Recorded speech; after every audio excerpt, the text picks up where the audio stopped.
It seems AMD won't have anything that will be able to compete with the 4090. Last week, they've unveiled their top next generation GPU, the $1,000 7900 XTX. Now, some of us thought this would be a great value competitor to the RTX 4090 from Nvidia. I mean, it also has 24 gigs of memory. But no, this card is designed to compete with the RTX 4080, which is a $1,200 card. Whoa, if your screen is black and white, you should follow this channel to fix that somehow. And it doesn't seem AMD will be bringing out anything more powerful, at least for a while, as the 7900 XTX already uses the full power of Navi 31 graphics complex die. So unfortunately, there's really no reason for Nvidia to reduce the price of their $1,600 GPU.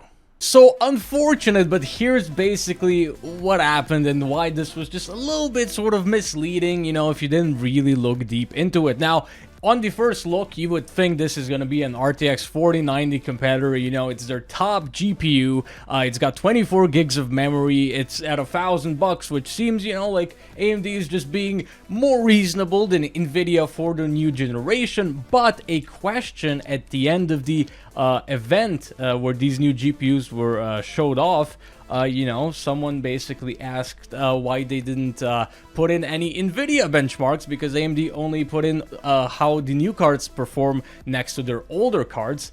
And, you know, they basically said, well, you know, we don't want to give free publicity to Nvidia, which is weird. You know, you don't want to make benchmarks that actually sort of matter. You know, it's like if, you know, it's like AMD does it with their CPUs. You know, they show Intel CPUs as well because that's their biggest competitor. That's sort of what you want to show off, you know, or else your benchmarks aren't really all that good. So they said it's because Nvidia, you know, they don't want to give them free publicity, and also because their top GPU, the $1,000 7900 XTX, is not designed to compete with the 4090. It's designed to compete with the 4080 12 gig, which retails for $1,200, which is more, but it's not that much more. You know, AMD really seemed like a savior in this sort of a situation, but unfortunately it does not seem to be the case, and they are also not gonna have apparently anything better for quite a while. There is a rumored